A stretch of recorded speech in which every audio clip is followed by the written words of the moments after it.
अस्सलाम वालेकुम। मेरा नाम डॉक्टर मोहसिन अता है। मैं consultant plastic and cosmetic surgeon हूँ।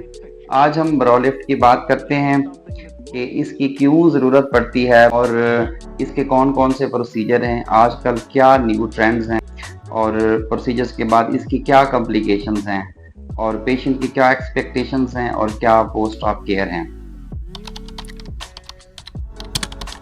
हमारे फेस पे बहुत ज़्यादा फैक्टर्स जो है ना इन्फ्लुएंस करते हैं, जिसमें ग्रेविटी, सन एक्सपोयर, स्ट्रेस, तो इसकी वजह से एजिंग का प्रोसेस होता है और उसमें जैसे सारी बॉडी की एजिंग होती है, इसकी तरह आइज़ की और ब्रो की भी एजिंग स्टार्ट होना शुरू हो जाती है। तो बेसिकली हमारे ब्रो के 3 पार्ट्स होते हैं। ये इसका हेड है, ये बॉडी और टेल है। एज के साथ, बढ़ती उम्र के साथ जो टेल है ये नीचे को ना ड्रूप कर जाता है। तो इसको हम यूथफुल और खूबसूरत बनाने के लिए इसको ऊपर सर्जरी के ज़रिए लिफ्ट करते हैं, जिसको हम ब्रो लिफ्ट कहते हैं। तो इसमें हमारी सर्जरी की क्या अप्रोचेज़ हैं, हम उसको कैसे सर्जरी को हम एग्जीक्यूट कर सकते हैं। तो पहले तो फिज़िकल एग्ज़ामिनेशन होता है, जिसमें मेल और फीमेल ब्रो दोनों की डिफरेंस लुक होती है। जैसा कि मेल के अंदर ये स्ट्रेट होते हैं और फीमेल के अंदर ये आर्च्ड होते हैं। उसके अकॉर्डिंगली हम नॉर्मली हमारे पास जो अगर पेशेंट बैगी आइज़ या अपर लिड हुडिंग के साथ आता है, तो हम ब्लेफरोप्लास्टी इंसिजन के साथ भी इसको अप्रोच कर सकते हैं और इसका जो लेटरल साइड है ब्रो की बाहर वाली, इसको किसी बोन के साथ हिच कर सकते हैं, तो ये लिफ्ट हो जाता है, तो एक यूथफुल अपीयरेंस आती है। दूसरा मेथड होता है कि हम यहाँ पे इंसिजन दे के इसको ना लिफ्ट कर दें, लेकिन ये सामने एक स्कार रहता है जो कि जिसका अच्छा इम्पैक्ट नहीं होता। हम बालों के अंदर इंसिजन होता है, वहाँ से भी हम इसको अप्रोच करके लिफ्ट कर सकते हैं। और सबसे लेटेस्ट है एंडोस्कोपिक ब्रो लिफ्ट।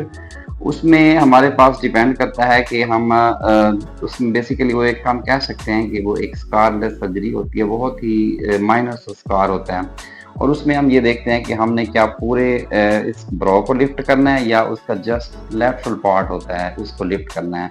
अगर हम जस्ट लेटरल पार्ट्स की बात करें तो उसको हम कैट्स आई भी कहते हैं। तो ये प्रोसीजर्स हैं ब्रो लिफ्ट के। तो सर्जिकल प्रोसीजर 2 से 3 घंटे पे बहुत का होता है और इसको हम बेहोशी के अंदर, जिसे हम जनरल एनेस्थीसिया कहते हैं, उसमें करते हैं। अगर माइनर सी कोई ब्लीडिंग हो तो उसको प्रॉपर्ली कंट्रोल कर लिया जाता है। इसके अलावा अगर हम इसके रिजल्ट्स की बात करें तो ये एक परमानेंट रिजल्ट है। इसके यूथफुल और एस्थेटिकली प्लेजेंट लुक आती है ब्रो की और इसकी सेफ्टी तो ये 99% सेफ प्रोसीजर है।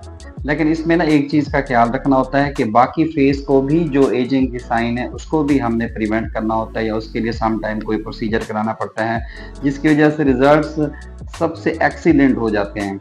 जैसा कि मैंने आपको बताया है कि सम टाइम्स आइज़ की हुडिंग और ये बैग्स होते हैं, तो उसको ब्लेफरोप्लास्टी को ऐड करना पड़ता है, या हम बाज़ बार टेम्पल लिफ्ट करते हैं जिसमें ब्रो लिफ्ट के साथ ये मिड चीक को भी उठा देते हैं। दूसरी तरह या ये डिपेंड करता है कि हम पूरा ब्रो उठाते हैं या जस्ट आजकल बड़ा ट्रेंड है कैट्स आई जिसे कहते हैं, उसको हम लेटरल साइड को हम लिफ्ट करते हैं। तो ये सारी असेसमेंट के बाद एक कंसल्टेशन होती है पेशेंट्स की और उसके बाद हम उसको गाइड करते हैं कि इससे इतने % रिजल्ट्स आ सकते हैं।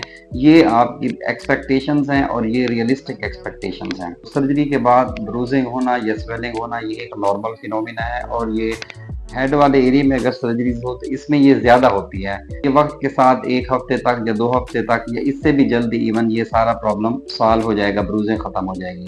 दूसरा ये है कि क्योंकि ये बायलैटरल दोनों पे होता है तो माइल्ड सी एसिमेट्री पेशेंट को हो सकती है। फिर